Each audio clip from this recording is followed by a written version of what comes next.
കേരളത്തിന്റെ സാമ്പത്തിക രംഗത്ത് പ്രവാസികളുടെ പങ്ക് എന്നത് വളരെയധികം നിർണായകമാണ്. മലബാർ അടക്കമുള്ള മേഖലകളുടെ സാമ്പത്തിക സാമൂഹ്യ പുരോഗതിയിൽ പ്രവാസികൾ, പ്രത്യേകിച്ചും ഗൾഫ് പ്രവാസികൾ നാട്ടിലേക്ക് അയച്ച പണം ചെലുത്തിയ സ്വാധീനം എന്നത് വളരെ പ്രധാനപ്പെട്ട ഒന്നായിട്ടാണ് നിലനിൽക്കുന്നത്.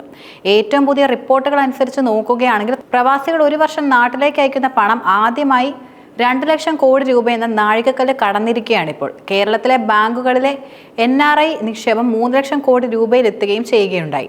പ്രവാസികളുടെ പണത്തിലുണ്ടായ വർധനവ് കേരളത്തിന്റെ സാമ്പത്തിക വളർച്ചയെ ശക്തിപ്പെടുത്തുകയും അതുപോലെ ഗാർഹിക ഉപഭോഗം, ജനങ്ങളുടെ ചിലവഴിക്കൽ ശേഷി വർദ്ധിപ്പിക്കുകയും ചെയ്തിട്ടുണ്ട്. 2023-24 സാമ്പത്തിക വർഷത്തിൽ കേരളത്തിലേക്കുള്ള പ്രവാസികളുടെ പണം അയക്കലിൽ മികച്ച രീതിയിലുള്ള വർധനവും രേഖപ്പെടുത്തുകയുണ്ടായി. ഇന്ത്യയിലേക്ക് ആകെ പ്രവാസികൾ അയച്ച പണത്തിന്റെ 19.7% കേരളത്തിലേക്കാണ് കൂടുതലും എത്തിയിട്ടുള്ളത്. റിസർവ് ബാങ്ക് ഓഫ് ഇന്ത്യയുടെ കണക്കുകൾ അനുസരിച്ച് നോക്കുകയാണെങ്കിൽ ഇന്ത്യയിലേക്കുള്ള മൊത്തം വിദേശ മെറ്റിറൻസ് $118.7 ബില്യൺ ആയിട്ടാണ് നിലനിൽക്കുന്നത്. അതായത് ഏകദേശം 10.14 ലക്ഷം കോടി രൂപയാണ്. ഇതിൽ കേരളത്തിന്റെ വിഹിതം ബില്യൺ ആണ്, അതായത് ഏകദേശം 2 ലക്ഷം കോടി രൂപ. ശരാശരി പ്രതിമാസം 16,665 കോടി രൂപ വെച്ച് പ്രവാസികൾ നാട്ടിലേക്ക് അയക്കുന്നുണ്ട്.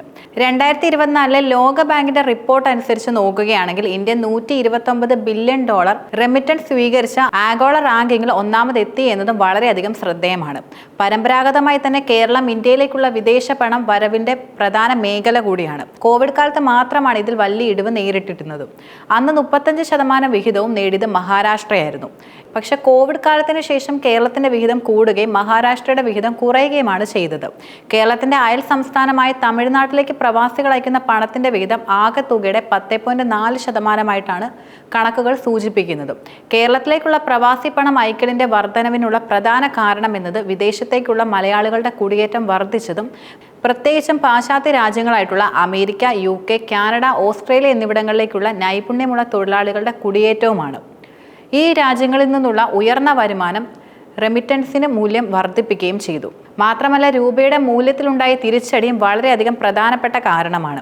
അതേസമയം തന്നെ ഗൾഫ് തന്നെയാണ് വിദേശ പണത്തിൽ 1-ാം സ്ഥാനത്ത് നിലനിൽക്കുന്നത്.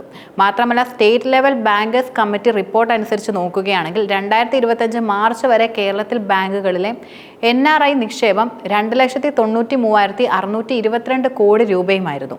ഇപ്പോൾ അത് 3 ലക്ഷം കോടി രൂപയായി കവിയുകയും ചെയ്തു. ബാങ്കിംഗ് വിശകലന വിദഗ്ധൻ റെമിറ്റൻസും നിക്ഷേപവും വരും വർഷങ്ങളിൽ വർദ്ധിച്ചേക്കുമെന്ന് നേരത്തെ തന്നെ വ്യക്തമാക്കുകയും ചെയ്യുന്നുണ്ട്.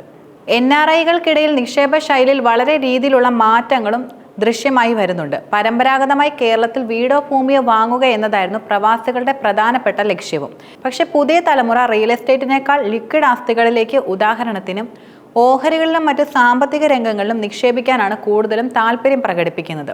വിദേശത്ത് നിന്നുള്ള പണം വരവ് ഇന്ത്യ പോലുള്ള ഒരു രാജ്യത്തെ സംബന്ധിച്ച് നോക്കുകയാണെങ്കിൽ ഏറെ നിർണായകമാണെങ്കിലും അമേരിക്കയിൽ 2026 മുതൽ റെമിറ്റൻസിന് 5% നികുതി ഏർപ്പെടുത്തുന്നത് ഇന്ത്യക്കാരായ പ്രവാസികളെ അടക്കം വലിയ രീതിയിൽ ബാധിക്കുകയും ചെയ്തേക്കാം. US പൗരത്വമില്ലാത്തവർ രാജ്യത്തിന് പുറത്ത് പണം അയക്കുമ്പോൾ 5% നികുതി ഈടാക്കുമെന്നാണ് ട്രംപ് കൂടുതലും നിർദ്ദേശിച്ചിട്ടുള്ളത്.